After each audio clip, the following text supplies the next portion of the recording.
ternyata kalau gitu apakah kita yakin 100% akan buat kita sukses? Enggak juga, ternyata banyak orang yang yakin 100% halusinasi. Kalau tidak yakin, terus bagaimana? Ragu-ragu juga, atau bahkan tidak take action. Balik lagi, sekarang kita akan bahas hari ini. Jadi peran keyakinan seperti apakah yang mendukung kita untuk menjadi lebih sukses dan lebih dahsyat itu seperti apa gitu ya. Ya contohnya begini, yang namanya yakin itu adalah gini. Kalau Anda tidak yakin, Anda tidak take action. Itu panahnya ada gitu ya, gambarnya.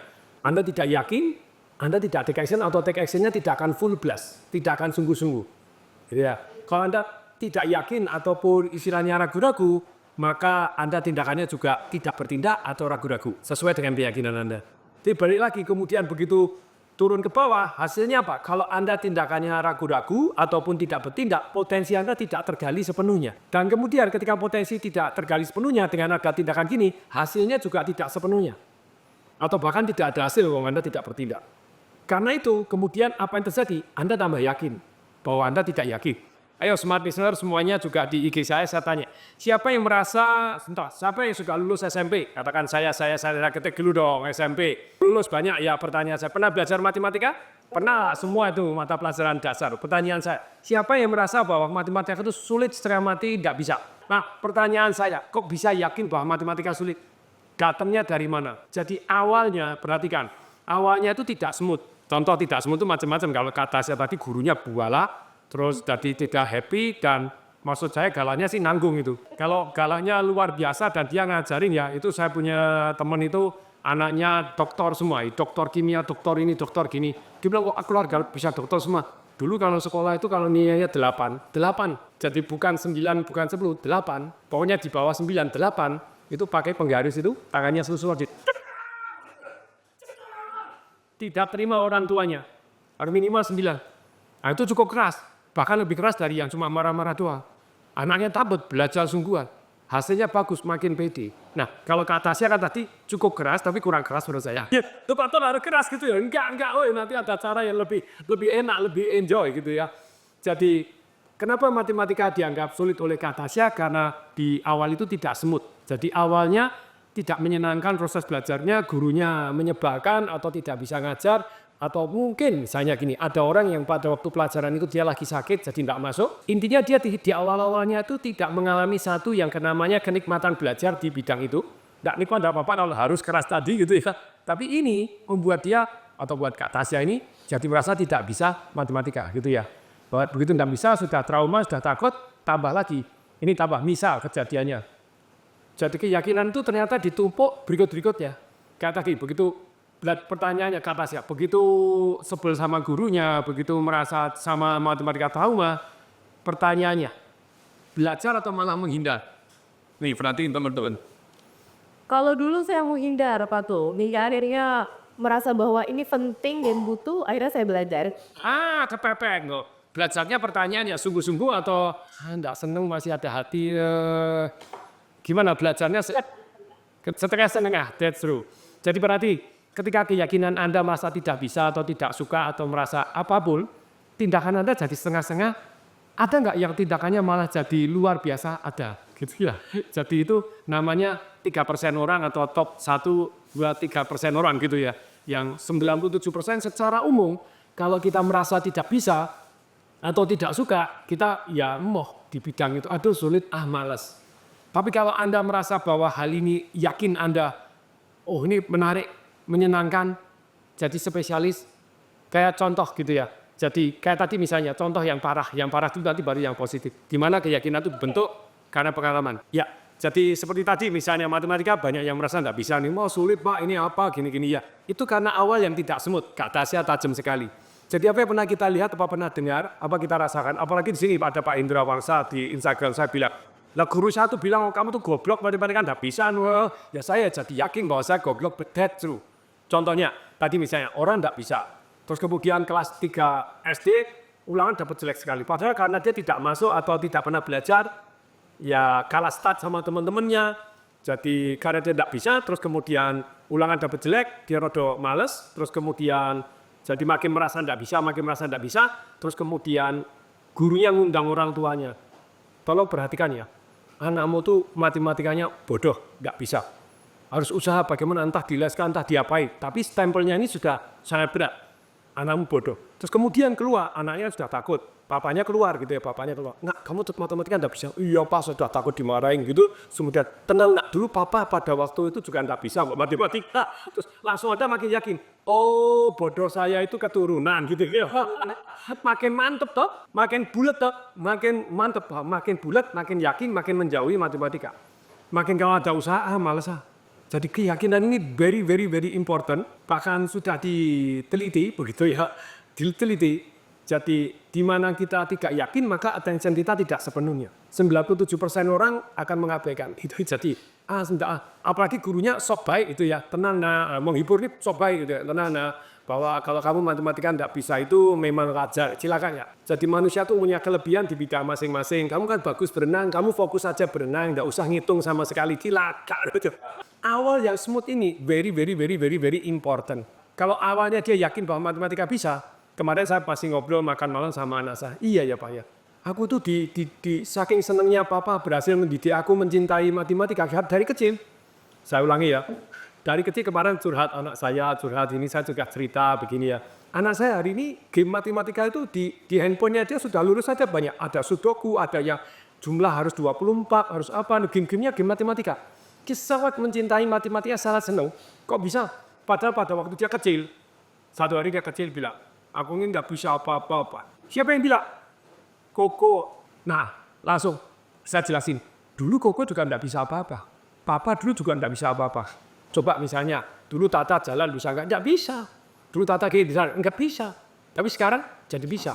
Orang yang mau belajar, mau menekunin, mencurahkan fokus, uang, energi, waktunya dia. Mendadak dia jadi lebih ahli dibanding orang lain. Nah kalau Anda sudah tidak yakin, tidak senang, tidak bisa. Oke ya. Nah, terus itu membaca kan tidak bisa. Anak saya masih kecil, umur 2 gitu. Tidak bisa apa-apa, tidak bisa ngomong. Tapi anak saya dulu 2 tahun, 3 bulan, 2 tahun, 6 bulan, semuanya bisa baca. Anak saya yang pertama, 1 tahun berapa bulan sudah bisa baca gitu ya. Karena bapaknya tahu caranya ngajar. Nah kemudian saya kasih tahu kakaknya, tidak boleh ngetempel seperti itu gitu ya. Gini loh, kalau kita punya kelebihan, dulu bosku juga tidak bisa apa-apa. Papa meluangkan waktu ngajar. Nah punya kelebihan itu tujuannya 2. Bukan untuk menghina. Tapi untuk supaya kita bisa ngajarin yang kurang. 1 bersyukur, yang kedua untuk ngajarin. Nah sekarang tugasnya bosku ngajarin adiknya. Tata kepada ya Pak, aku ingat kalau duduk di gini diajarin kok baca. Aku ingat sekali masih, ditulis ini apa tak, ini apa tak. Diajarin membaca sama kokonya begitu ya. Yes, tapi balik lagi urusan matematika. Nah ini kan sejak semut awal tuh. Sejak bayi itu anak saya sudah saya ajak ngitung. 1, 2, 3, 4. Sudah tempelin ke tangannya di meja. Ke bukunya ada berapa? 1, 2, 3. Piringnya 1, 2, 3. Dari kecil mereka sudah senang itu. Dan kemudian pada waktu sudah misalnya SD sudah tebak-tebakan perkalian. Banyak orang begitu tebakin tidak bisa. Kenapa tidak bisa? Goblok ya kayak tadi. Pak Indra Wangsa tadi. Begitu tidak bisa, boleh kamu nih goblok. Nah cilaka, lebih percaya. Kalau saya tidak. Perhatikan misalnya Kak Tasya, misalnya ini sama Kak Tasya gitu ya. Misalnya 2 kali 2? 4. 4, very good. Lah sudah menyenangkan toh. Cara ngajarnya menyenangkan. 3 kali 3? 6. 3 kali 3? 9. Nah, berapa? 9. Aduh, cos. Wah, very good. Ini Kak Tasya nih, 9. Very good. Berarti ada orang fokus salahnya. Kenapa sih kamu goblok sekali? 3 kali 3 kalau 6 tuh goblok gue. Kamu nggak pernah belajar ya? Nah itu semakin tidak senang. Berarti, kalau misalnya salah, 6. 9. Berapa kata Tasya 3 kali 3? 9. Langsung cos. Oke, cepet dahsyat. Nah, terus 7 kali 7 misalnya enggak bisa. 7 kali 7 berapa ya? Misalnya enggak bisa. Oke, 7 kali 7 49. Berapa kata Tasya? 49. Cos dulu. Ayo cos. Cos. Berarti kan menyenangkan. Ya. Menyenangkan. Begitu menyenangkan, kita ulangi lagi ya. 2 kali 2? 4. 3 kali 3? 9. 7 kali 7? 49. Lah ketika begini kita kira menyenangkan ya. Menyenangkan. Anak saya tuh saking senangnya, kecil-kecil itu sering apa-apa tebain lagi. Apa-apa tebain lagi. Nah, anak saya, loh, kalau sudah begini ada orang tua yang mendebak. Kecil-kecil diajarin matematika, diajarin baca. Loh, anak saya satu toh. Saya bilang, banyak orang tua tidak tahu prinsipnya, mengakibatkan anaknya nggak bisa apa-apa pada waktu masuk, merasa ketinggalan, merasa kurang, terus akibatnya merasa bodoh, seumur hidup terpengaruh gara-gara orang tuanya yang bodoh. Mohon maaf. Yang tidak mengajarkan dengan menyenangkan. Ada yang mendebat, masuk kecil mau biarin bermain. Kenapa dipaksa? Siapa yang maksa? Tahu nggak, anak saya umur 5 hari, saya sudah ajarin baca. Patung gila. Mau anaknya baca. Saya ngabisin waktu anak. Kan harusnya anak tuh main-main. Loh, anak saya belajar baca dengan main-main. 5 hari tak taruh di dada saya pakai kartu flash. Nih dengerin baik-baik, kartu flash keyakinan. Kartu flash itu ada gambar, dulu susah saya buat sendiri. Gambar meja, tak gunting ditempel, polisi belakangnya meja. Meja balik, meja. Gambarnya sama nih, bolak-balik. Kes. 1 hari cuma 1 menit. Nah, bilang nggak ada waktu. Bilang memaksa anak, siapa yang maksa anak saya seneng. Jadi belajar dengan bermain ini luar biasa dan menyenangkan. Dan cuma 20 detik sekali sesinya. Dan ini apanya bahwa anak kecil baca belum bisa, lihat aja mungkin matanya belum baru buka. Ini enggak, saya cuma klik saja. Meja, gambar meja. Kambing, gambar kambing. Kuda, gambar kuda. Ini rumah, gambar rumah. Tak bolak-balik gitu aja. Sekarang di print gampang, di toko buku banyak. Nah, mudah aja sudah dilatih, selesai 20 detik doang. Sebelum makan pagi, sebelum siang, sebelum malam, 20 detik, 20 detik. Nah kalau bilang, oh anaknya Pak Antung jenius. Bukan masalah jenius. Dari kecil memang sudah diajari baca. Terus kemudian menghitung juga menyenangkan. 1, 2, 3, senang-senang aja. Dia sempat ngitung senang. Dengan cara itu. Begitu salah, langsung dibetulkan. Termasuk seperti ke orang tua saya hari. Mohon doa ya, karena orang tua itu sebetulnya kalau bisa sampai panjang umur, juga ingatannya masih. Tapi ya ada beberapa yang terpaksa demensia, terpaksa lupa gini ya. Ternyata bisa dilatih. Orang tua saya itu levelnya itu harusnya normal itu 24 sampai 30 daya ingatnya. Di tes dokter tinggal 12. Ternyata kita latih every day seminggu 3 kali ke dokter juga, kemudian every day kita latih. Dan kalau sama tadi kita menyenangkan gitu ya. Cucunya berapa? Aduh banyak. 15. Berapa mah? 15. Tos, menyenangkan. Ternyata dengan menyenangkan kemudian dilatih A, B, C, D, E sangat luar biasa. Bisa daya ingat probabilitas jadi 27. 24 normal. 27 loh daya ingatnya balik lagi. Betul. Kalau tidak ada yang ngajak ngomong, tidak ada yang latih. Going down again. Jadi dulu waktu kecil kita dilatih orang tua, kita latih anak-anak. Begitu kita tua, kita nanti dilatih oleh anak-anak kita. Saya siap sama anak saya, besok papa dilatih dengan menyenangkan. Kalau papa lupa, tapi doain papanya ingat. Saya ini beberapa kali seminar, saya mulai rada khawatir. Aduh, kok lupa ya? Kok lupa ya? Wah, ini rada bahaya gitu ya. Karena lupa karena tidak dilatih. Nah, aku bilang, oke, saya harus latihan. Saya harus latihan more. Ada banyak yang saya anggap tidak penting, makanya saya lupakan. Kan gitu ya. Jadi, tidak penting, lupakan. Nah, the more ada cantolannya, kita jadi ingat, oh ACC, oh CTM, oh ini apa jadi, oh ada singkatan-singkatannya, ada yang kita ingat, jadi mendata kita jauh lebih, ada cantolannya ingat seumur hidup dan diulang-ulang, ada teknik cantolannya dan ada. Nah, tapi balik ke matematika tadi, ini kata Tasya gitu ya, bukan hanya matematika dalam hidup, misalnya gemuk, ketika ditanya, coba cerita apa yang diceritakan kepada diri sini dan pada orang lain.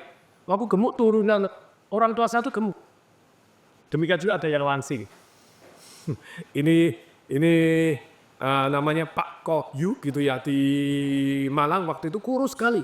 Kurus, kemudian bajunya begini.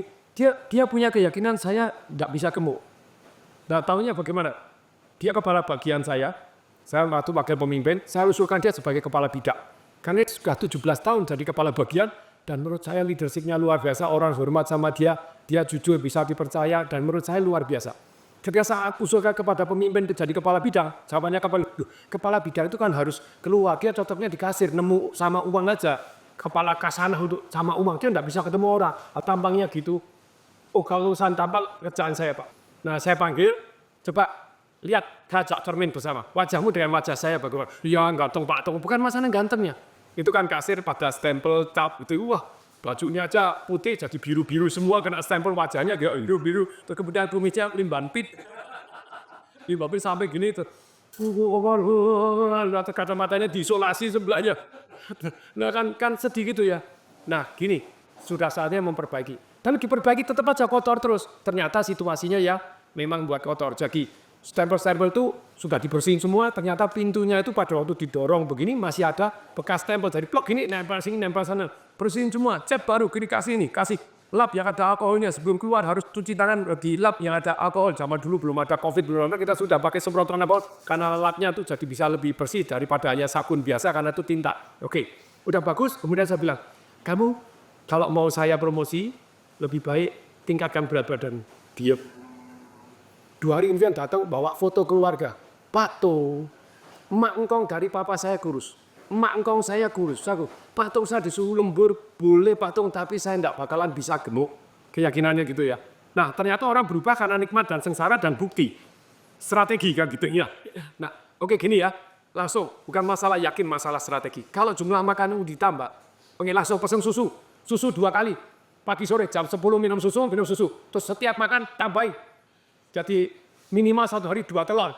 Oke ya, siap. Terus kemudian saya motivasi tadi timbul karena ada nikmat dan sengsara. Sebentar, kamu perlu naik gaji enggak? Sebentar, ya naik boleh enggak, loh. Sudah terbiasa tidak berdaya. Saya bilang, kayaknya kalau gajimu sekian, dikali bonus hampir tahun sekian, kira-kira dunia, langsung matanya cerah dia.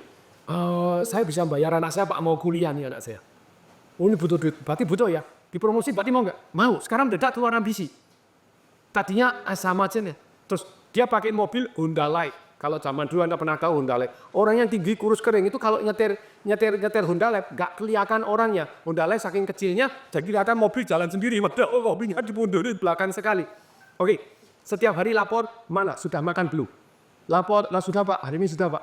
2 bulan kemudian, dong, naik 8 kilo. Pak Tung, saya takut Pak Tung ukuran celana sudah ganti 3 kali Pak Tung. Ini gimana? Oh berarti sudah siap dipromosi. Oh siap Pak Tung. Betul ya. Entahlah kamu tenang aja. Berat badanmu akan di sana kalau kamu merasa bahwa itu berat badan dan kamu kontrol. Pak Tung, tapi saya tuh sama anak buah saya dibilang, Pak Koyu ini kayak bayi masih minum susu. Loh dia. Karena susu 2 kali pagi sore loh. Nah akhirnya saya laporkan ke atasan. Pak, ini Pak Koyunya sudah siap untuk dipromosi. Yang benar saja, saya panggil, kaget. Wah, sudah, dapat lihat 8 bulan saja. Wah, ikut saya 20 tahun. Tidak gemuk, ikut Pak Tung 3 bulan gemuk katanya.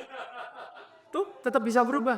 Karena Anda bilang tidak bisa langsing, coba saya pindah ke Ethiopia. Ethiopia sekarang makmur, jangan yang Somalia. Teman-teman, kalau Anda merasa mendapatkan manfaat dari video-video saya, silakan subscribe dan Anda klik di loncengnya sehingga Anda bisa mendapatkan video-video saya yang terbaru, Anda dapat informasi. Kemudian share kepada orang lain dan like. Karena kalau Anda share, ini saya belajar dari teman yang beragama Islam bahwa semua orang pasti meninggal dunia. Kalau Anda meninggal dunia, tinggalkan 3.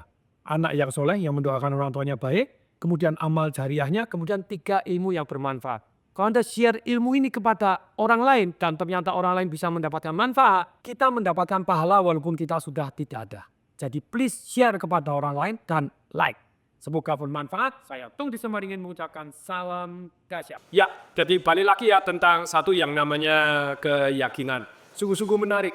Jadi hati-hati terhadap omongan orang lain. Kalau Anda datangnya dari mana sih keyakinan? Apa yang pernah Anda lihat, Anda pernah dengar, Anda pernah rasakan. Kemudian Anda yakin, oh itulah saya. Dan ternyata kita tuh seringkali membenarkan gini, kenapa sih kita punya keyakinan? Apa yang kita katakan kepada orang lain dan kepada diri kita sendiri, itulah yang lama-lama kita yakini. Kalau terus-terus Anda ulangi, mendadak Anda jadi yakin. Kalau jadi yakin, ya itulah Anda. Masih ingat keyakinan membuat Anda bertindak atau tidak bertindak? Bertindak ragu-ragu atau bertindaknya full blast? Dari tindakan tadi, potensi Anda tergali atau tidak tergali? Potensi dari guru sudah ada gitu ya. Nah, kalau Anda tidak pernah gini, Anda kemudian potensinya tidak terbangkitkan dan tidak ada, hasilnya rendah. Hasilnya rendah, Anda semakin yakin Anda tidak mampu secara tadi matematika. Nah kalau anak saya, jadi matematika itu nomor kebanggaan. Maksudnya nomor kebanggaan itu jadi ya SMP itu ya 10, nasnya SMA harusnya 10 karena soalnya salah satu. Jadi soalnya salah, soalnya kan di random. Yang sini soalnya biasa, yang ini ada salah satu soal yang salah. Jadi 98 harusnya 10 juga. Sampai sekarang masih senang game matematika karena dia menemukan kepuasan dari dulu. Itu divided just. Dianggap pintar dari matematika merupakan satu yang berharga. Nah, problemnya ketika dia anak saya yang kecil itu jadi ya karena sudah pintar matematika di SMA, di SD kelas 2 itu yang gangguin aja teman-temannya. Dia sudah ngerti, kan saya kasih rahasia orang sukses di sekolah. Dia sudah belajar, tahu cara belajar dan belajar duluan. Ulangi ya. Orang jenius itu ada orang yang tahu caranya belajar dan belajar duluan. Anak-anak saya matematika itu kelas 2 itu sudah dikerjakan duluan. Dan sudah ada isi-isian semua. Gurunya bilang, saya dipanggil sekolah. Enggak boleh, anak Anda sudah ngisi di rumah. Loh kok bilang enggak boleh? Itu resep jenius. Resep jenius itu kerjaan dulu sebelum diperintahkan. Loh, tapi anak Anda daripada ganggu disuruh ngajar aja. Suruh bantu teman-temannya. Kasih buku kelas 3. Tapi itu buku nggak boleh diisi, jangan dicoret. Kan kita nggak ngerti tulisannya siapa. Duh, kan itu sudah jelas tulisan anak saya, bukan tulisan saya. Oke, gini, tak beliin 2 buku lagi. 1 buku untuk matematika kelas 2 SD dan buku kelas 3. Kalau dia datang suruh ajarin kelas 3. Nah, makanya sometimes gitu ya, perlunya sekolah itu istilahnya guru-guru yang bagus. Nah, saya beri contoh tentang keyakinan. Satu hari, saya tuh ngajarin anak-anak saya matematika dari kecil. Itu ya. Tak ajari jumlah-jumlah, tak ajari, saya kasih soal. Ketemu saya kasih soal 10, dia seneng. Terus satu hari anak saya besar, ngerjain 10. Betul 7, lumayan. Saya ngasih feedback ya bagus. Bosku, gak siap, sudah betul 7. Ya, 3 tolong diteliti lagi. Jawabannya gimana? Wajahnya gini, wajahnya ini, ekspresinya. Bosku tuh memang orangnya pintar tapi kurang teliti apa? Saya datang dari mana? Dari gurunya. Gurunya bilang, bos itu memang orangnya pintar tapi kurang teliti. Saya datang ke kepala sekolah, saya tidak mau mubasir. Kalau ngomong sama gurunya dong kan mubasir. Saya bilang, saya training mau nggak tentang bagaimana masalah keyakinan, masalah begini, sehingga murid-murid dan guru-guru itu bisa tambah dahsyat. Oh, dengan senang hati, gratis, oke, dengan senang hati. Kepala sekolah ngumpulin guru-gurunya, kemudian saya ngajar. Terus saya ngajar, saya bilang, siapa wali kelas anak saya? Loh, saya, oh ibu ini, oh bu. Ibu itu dosa. Loh kok saya bisa dosa? Iya, ibu menyetempel anak saya kurang teliti. Loh, anaknya Pak Tuh itu memang pintar sekali. Tapi kelemahannya satu, orangnya kurang teliti. Saya bilang, aduh bu, kejadian yang lalu tidak sama dengan kejadian ke depan. Tapi kalau kejadian lalu, ibu menyetempel bahwa anak saya orang yang kurang teliti dan anak saya percaya seumur hidup anak saya kurang teliti. Tuh, apa yang saya salah? Kan memang orangnya kurang teliti. Enggak bu, bukan orangnya. Tapi tindakannya saat itu pas kurang teliti. Lalu saya harus ngomong bagaimana? Gini loh bu, kalau ibu meriksa, caranya ngomong begini. Begitu misalnya salah gitu ya, salah berapa? Salah 3, salah 2, gara-gara kurang teliti. Daripada yang kamu nih memang kurang teliti terus menekankan itu, lebih baik ngomongnya bagaimana? Bosku, bagus. Misalnya dari 10, sudah betul 7. Ibu percaya bahwa bosku orang yang teliti. Silakan diteliti, yang masih belum pas, silakan diteliti. Begitu teliti, dia tahu tuh caranya. Oh, akhirnya benar. Nah, benar kan? Teliti kan? Kamu teliti sendiri bisa. Kamu mau orang yang teliti. Begitu kamu mau, kamu teliti. Sederhana sekali. Dahsyat, cos dulu. Nah, stempelnya itu stempel positif. Kalau stempel negatif, kalau ada orang bilang, kalau Anda mau yakin semua pasti bisa. Enggak lah, itu bohong lah. Tidak semua kita bisa.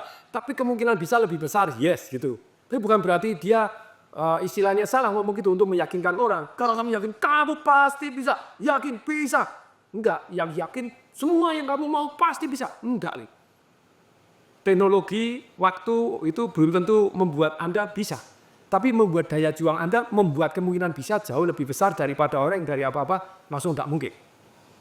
Nah, terus bagaimana jadi seorang yakin? Kalau Anda yakin 100%, seringkali jadi halusinasi. Ini bahaya. Berarti ini cara belajar tentang keyakinan. Yakin itu orang-orang sukses ternyata yakinnya 80%. 20% dia masih mau tabayun, masih mau melihat sudut pandang yang berbeda, masih mau ketemu melihat bukti-buktinya seperti apa kan hidup di dalam perjalanan kehidupannya dia. Kalau dia yakin sampai saya tidak mau nolak hati. Makanya hati-hati. Ada kalau di agama Islam ataupun kan diajarin tabayun. Lakone. Tafsir agama ada tafsirnya, kan ada ahli tafsir, tapi ahli tafsir juga beda-beda. Tapi kalau orang sudah tidak mau tabayun, yakin 1000%, tidak mau mendengarkan pendapat orang lain, ya rodok repot. Jadi kita yakin itu 80%. 20% mungkin kita salah. Saya belajar tentang investasi itu dari Ray Dalio, salah satu favorit saya. Bukunya Principle. Jadi salah satu yang kata-kata Ray Dalio yang paling berkesan, dia bilang, kenapa saya kalau dia breaking? The last 20 years, investasi di tempat saya lebih menguntungkan daripada di Warren Buffett itu. Ya, Warren Buffett the last 20 years 12%, saya 26%. Ya tentu saja, kalau Warren Buffett cerita, yang kamu kelola cuma 100 miliar, saya sudah berapa ratus miliar, ya, triliun US dollar. Nah ini beda sekali gitu ya. Nah betul sekali. Memang yang dia ngomong Warren Buffett betul, yang dia ngomongnya betul, tergantung sudut pandang. Yang terbaik dari si Ray Dalio ini, dia cerita bahwa pertama kali dia sangat sombong. Ketika dia meramalkan saham rontok, boom, benar. Dia diundang di pemerintah Amerika, di parlemen, disuruh cerita, oh kamu yakin? Terus kemudian masa depannya, pasti akan rontok lagi. 1000%, wow sudah 1000% halusinasi. Nah akibatnya dia short selling juga, dia melakukan something yang crazy, terus kemudian bangkrut. Jadi associate-nya dia bangkrut, dia terpaksa harus melego sekian pada karyawan, dia akhirnya tahu, oh saya salah. Jadi bagaimana saya tahu bahwa saya benar. Untuk itu dia membuat keterbukaan. Jadi bukan sentimen, jadi dia contoh.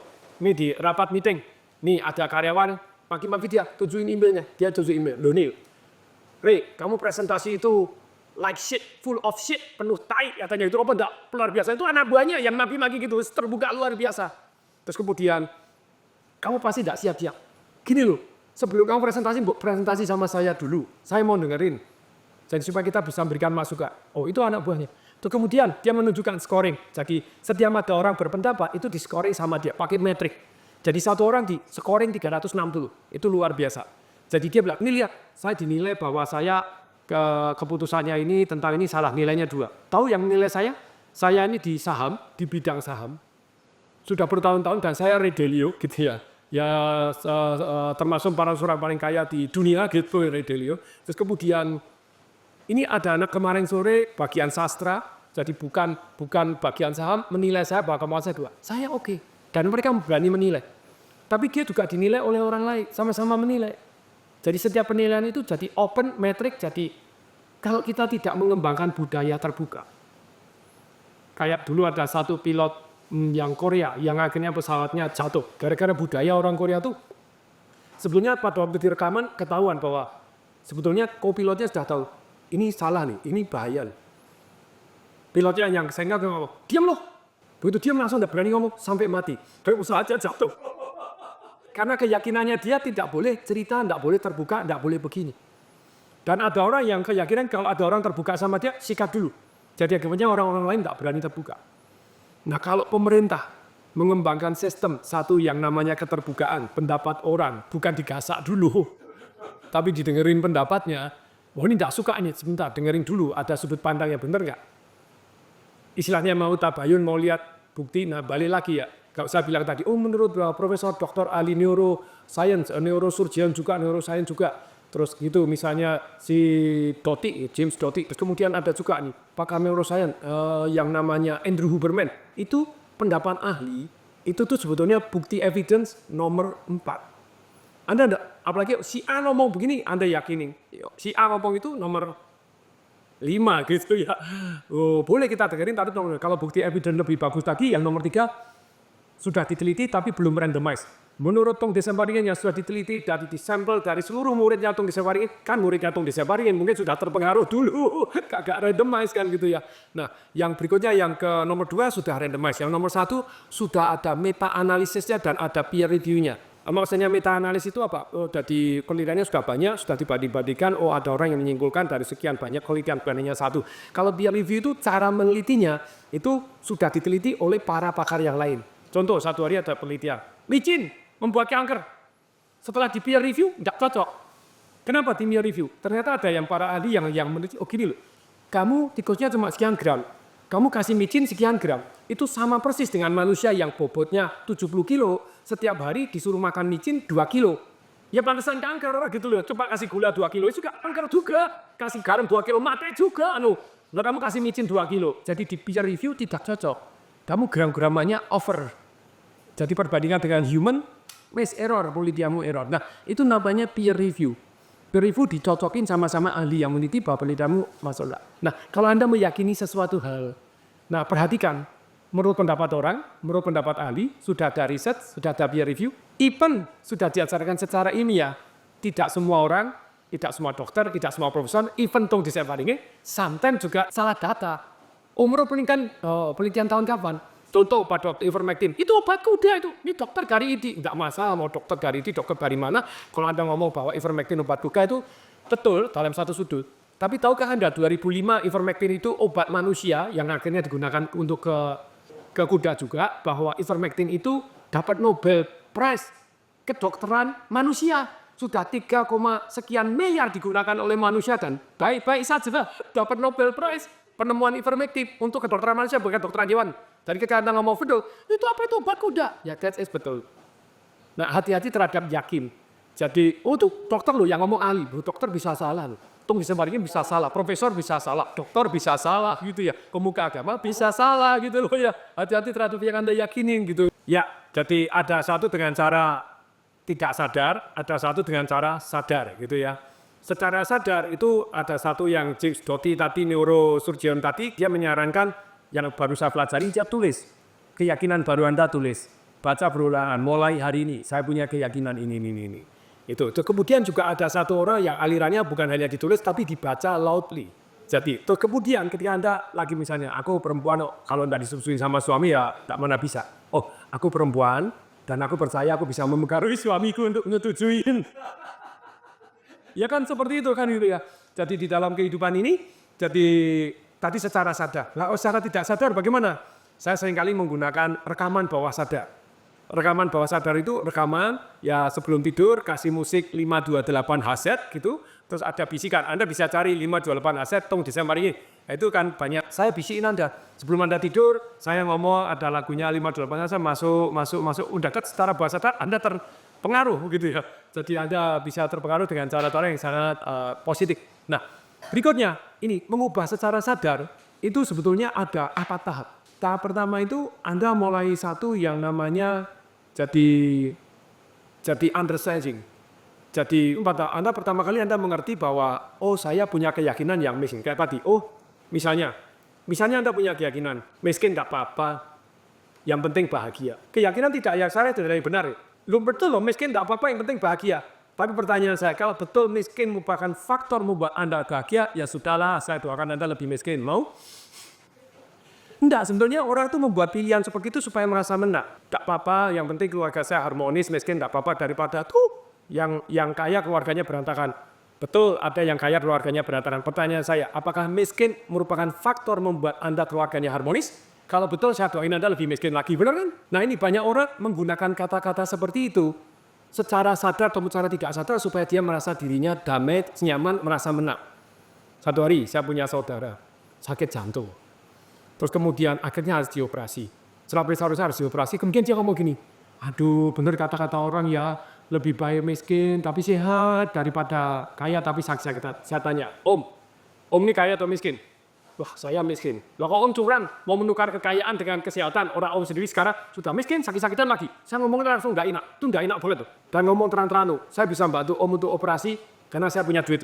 Kau coba semua miskin dan sehat, ya baguslah, tapi kalau ada yang miskin dan sakit, siapa yang bantu? Saya termasuk orang yang tidak tahan ketika ada orang mempunyai kata-kata yang mengecilkan arti penting. Saya percaya uang bukan segalanya, tapi segalanya butuh uang. Dan itu secara sadar Anda katakan begitu. Begitu Anda ngomong lagi yang lama, seradar understanding bahwa ini adalah, ya kedua Anda tahu konsekuensinya, understanding bahwa konsekuensinya di masa depan apa. Hati-hati terhadap apa yang Anda yakini, ya konsekuensinya tadi loh. Tindakan Anda membawa hasil yang tidak Anda inginkan, Anda semakin yakin semakin Anda tidak berdaya, semakin Anda terima. Ketika semakin Anda terima, ya jadilah Anda. Dan ingat, semua orang termasuk saya punya keyakinan yang menghambat untuk tumbuh. Kayak saya hari ini pribadi, keyakinan saya menghambat apa? Sudah 57, saya punya time frame, saya must enjoy. Enjoy lebih fokus ke kesehatan, relationship yang tidak bisa diwariskan sama orang lain, sisanya saya semaksimal mungkin saya delegasikan. Kenapa Pak Tok kok masih mau ngajar? Pak Tok itu di Smart FM berapa tahun ya? 23 tahun kali ya? 23 tahun, masih ngomong terus loh. Mas Kiporek, Pak Tung itu luar biasa ya, saya tidak tahan suruh gini. Masih aja, nah, karena the more I share, the more I remember, ini keyakinan saya. Nah tapi kalau secara keuangan, saya harus suruh ambil risiko lagi, suruh gini lagi, saya mau.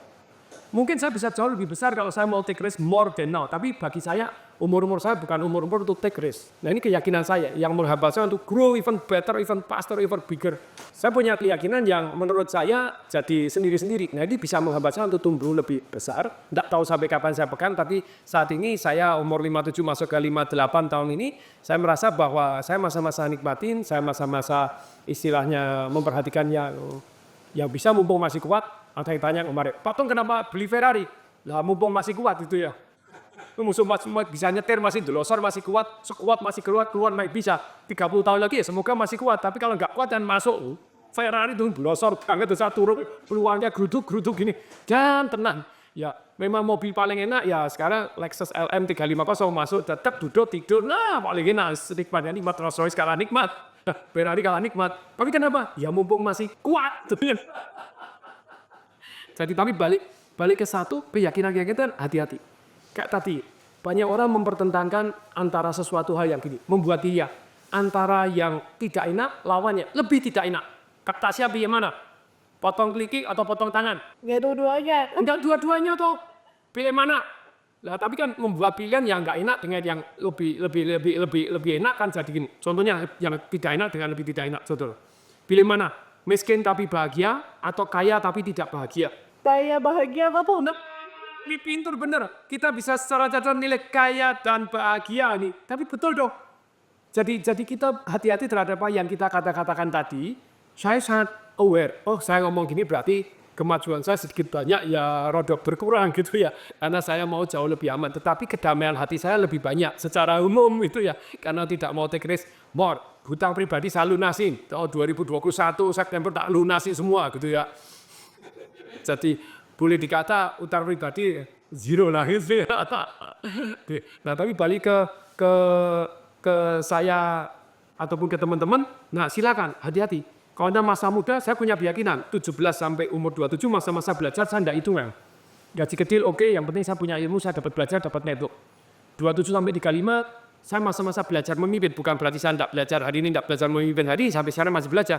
Tapi saat satu saya tidak begitu hitungan. 35 sampai 45 saya masa-masa ambil risiko. Makanya total sudah saya hitung, kalau kemarin Pak sekarang 43 perusahaan yang pernah saya tutup, saya gelitain, saya jual. Termasuk Smart FM. Nah iya di Smart FM cerita. Smart FM, saya ikut punya share gitu loh. Saya jual juga kepada Gramedia Kompas kan gitu. Nah, tapi balik lagi, saya 45 sampai 55 itu masa panen. Saya ulangi jurus-jurus yang sangat menghasilkan. Properti saya menghasilkan, saya jurus lambda. Ulangi lagi. Jadi konsultan marketing sangat menghasilkan. Sekali ketemu, bukan 1 bulan. Sekali ketemu dibayar 400 juta. Oh iya diterima toh dengan tangan dan kaki yang terbuka misalnya begitu ya. Nah, tapi balik lagi setelah 55 ke atas saya punya time break. Nah, ini keyakinan saya yang bisa menghambat saya, bisa membuat saya maju di bidang yang saya inginkan gitu ya. Secara kesehatan saya feel jauh lebih sehat, secara pingpong lebih maju daripada dulu, mancing yang lebih happy. Tapi yang jelas teman-teman semua, saya punya satu keyakinan yang membuat saya hidup saya lebih damai dan lebih bahagia. Jadi teman-teman sekarang perhatikan keyakinannya ya. Ubah secara sadar atau secara tidak sadar.